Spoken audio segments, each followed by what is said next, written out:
नाज़रीन, आज हमारे साथ एक बार फिर मौजूद हैं पाकिस्तान पीपल्स पार्टी के सीनियर रहनुमा और साबिक वफाकी वजीर सैयद खुर्शीद शाह साहब। अस्सलाम वालेकुम शाह जी। वालेकुम अस्सलाम। क्या हाल है फरीद साहब, खैरियत से हैं? आप सुनाइए। जी अल्हम्दुलिल्लाह, मैं भी ठीक हूँ, बल्कि हम सारे पीपल्स पार्टी वाले ठीक हैं। शुक्र। आजकल तो बिलावल भुट्टो और आसिफ अली जरदारी साहब खबरों की जीनत बने हुए हैं। हाँ। देखिए, मैं आपको सिर्फ इतना वाजे करना चाहता हूँ मेरे भाई जी कि जो हमारी सियासत है वो जदीद दौर की मॉडर्न सियासत है। जी। जिस तरह आजकल इस दौर में आप मोटरवे के ऊपर गधा गाड़ी नहीं चला सकते, हाँ। जिस तरह आप मोबाइल फोन हाथ में पकड़ के पीसीओ कॉल करने नहीं जा सकते, हाँ। जिस तरह आप खत लिख के कबूतर के मुंह में नहीं दे सकते, उसी तरह मैं समझता हूं कि पुराने सियासतदानों का दौर गुजर चुका है। जी। आज के नए दौर का नया fresh brand new leader 0 metre bumper to bumper genuine सिर्फ और सिर्फ बिलावल भुट्टो जरदारी है, वाह। जो खुद भी जवान है और नुमाइंदा भी जवानों का है। वाह। वही हमारी वजारत उज़्मा का उम्मीदवार है और वही इस मुल्क का सुनहरा मुस्तकबिल है। आप कह रहे हैं कि बिलावल वजारत उज़्मा के उम्मीदवार हैं, जबकि जरदारी साहब कुछ और कह रहे हैं। देखिए, जरदारी साहब को समझने की जरूरत है। उसके लिए आपको जरदारी लैंग्वेज कोर्स करना पड़ेगा। इस तरह जर्मन लैंग्वेज कोर्स होता है या चाइनीज लैंग्वेज कोर्स होता है, उसी तरह जरदारी साहब को समझने के लिए आपको जरदारी लैंग्वेज कोर्स करना पड़ेगा। क्योंकि मैंने ये कोर्स कर रखा है, इसलिए मैं आपको बता रहा हूं कि जरदारी साहब के कहने का मतलब यही है कि बिलावल भुट्टो जरदारी ही वाहिद एक वजारत उज़्मा का सही उम्मीदवार है। तो शाह जी, आप जदीद दौर की सियासत क्या करेंगे? देखिए जी, हमारी सियासत ये है कि कोई सियासतदान हमारा मुखालिफ नहीं है, कोई सियासी पार्टी हमारी मुखालिफ नहीं है, जी। हमारा उनसे कोई मुकाबला नहीं है। शाह जी, इन सब के साथ आपका मुकाबला नहीं है तो इलेक्शन आपने नेपाल से लड़ने। देखिए, हालांकि नेपाल एक गरीब मुल्क है, मगर आपके मुंह से वो भी अच्छा नहीं लगा। देखिए, हमारी सियासत ये है कि हमारी मुखालिफ महंगाई है, बेरोजगारी है, गुर्बत है। इसलिए आपको अब इस दौर में पीपल्स पार्टी में ऐसी कोई चीज नजर नहीं आएगी। हमें पता है कि MQM कुछ ड्रामे कर रही है, लेकिन उनकी स्टोरी जो है वो ठुस हो चुकी है। जैसे आप अपनी लैंग्वेज में कहते हैं ना, फलां की फिल्म कैसे गई, और फिर एक ही लफ्ज होता है ठुस। उसी से आप समझ जाते हैं कि फिल्म कैसी गई है। मगर शाह जी, MQM तो आपकी हुकूमत के साथ भी हिस्सेदार रही है। वो जितनी देर तक हमारे साथ हिस्सेदार रही है वो ठुस भी नहीं थी। जब उसने मेन हीरो अपनी फिल्म से निकाल दिया तो फिर उसने ठुस ही होना था ना।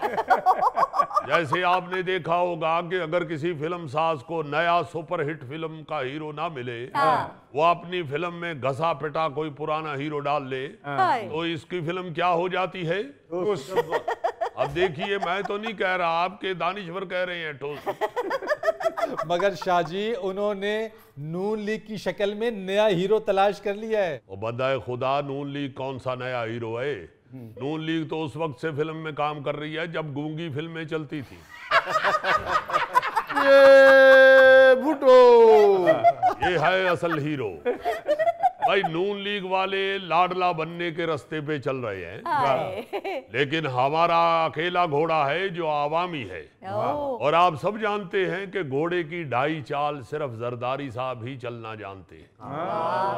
और जिस नून लीग की आप बात करते हैं, इन्होंने तो 2014 में नारा लगाया था, स्लोगन दिया था, वोट को इज्जत दो। उनसे पूछिए, क्या वो वोट को इज्जत दे रहे हैं? नून लीग वाले तो अब कह रहे हैं कि एस्टेब्लिशमेंट हमारे साथ है। भाई, चेयरमैन PTI भी यही कहा करते थे। इसलिए नून लीग वालों को चाहिए कि होश के नाखून लें। जिस तरह की वो बातें कर रहे हैं, मैं तो उनकी फिल्म का एंड भी PTI की फिल्म के एंड जैसा ही देख रहा हूँ। यानी शाह जी, दोनों फिल्में ठुस। अब देखिए, इन लोगों को ठुस याद हो गया।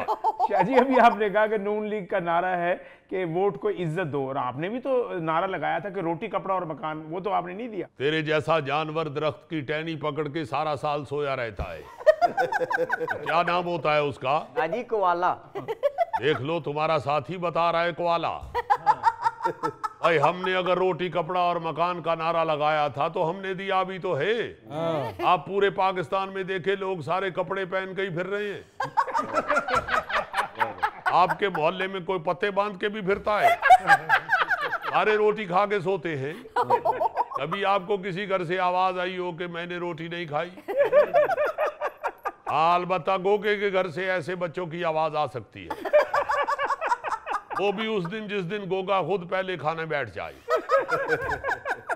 तो लोग सारे घरों में ही रह रहे हैं, सिवाय इसके जो टैनी पकड़ के सोया होता है। जी मैंने तो बात हमने जो नारा लगाया हमने पूरा किया बाबा, ऐसी बात नहीं करो। रोटी कपड़ा और मकान तो अब कौम को मिल चुका है, अब तो हम जिद्दत की तरफ जा रहे हैं। वाह। अभी आपके सामने कराची में मुर्तजा वहाब ने जिप लाइन का इफ्तिताह किया है। जी। सफारी पार्क में अब हम जिप लाइन के साथ लटक के तुम्हें दरख्त के साथ लटका हुआ देखा करेंगे। मैंने तो बात ही की, आप तो पीछे ही पड़ गए। हमने ये झंझट ये रोना खत्म कर दिया है कि ट्रैफिक बहुत है, किस तरह वहां पे पहुंचे। जिप लाइन के जरिए जाओ जहां मर्जी। अपने चैनल वालों से कहो आपके चैनल से आपके घर तक जिप लाइन का बंदोबस्त करें। प्रोग्राम शुरू होने से 7 मिनट पहले जिप लाइन से लटको और सीधा इधर आके गिरो। शाह जी मैं भी जिप लाइन के जरिए आ सकता हूँ? नहीं, तुम जिप लाइन के जरिए नहीं, तुम पुलिस लाइन के जरिए आओगे। जब 4 बंदों में बैठे हो तो अपने मुंह की जिप बंद रखा करो। ये भुट्टो, ये आपका दानिश्वर सबसे अच्छा है। शाह जी ये जिप लाइन के जरिए जाएगा? भाई जो जिए बूटो का नारा लगाता है उसी के लिए तो जिप लाइन बनी है। शाह जी मैं भी तुम्हारे लिए धागा लाइन बनाएंगे। तुम्हें ये सहूलत भी देंगे, वहां पहुंच के तुम अपनी धागा लाइन लपेट भी सकते हो। बेशक उसकी गिट कर लो, बेशक पिन्ना बना लो। तुम्हें ये भी फायदा है कि तुम्हारी जिप लाइन चोरी होने से बची रहेगी।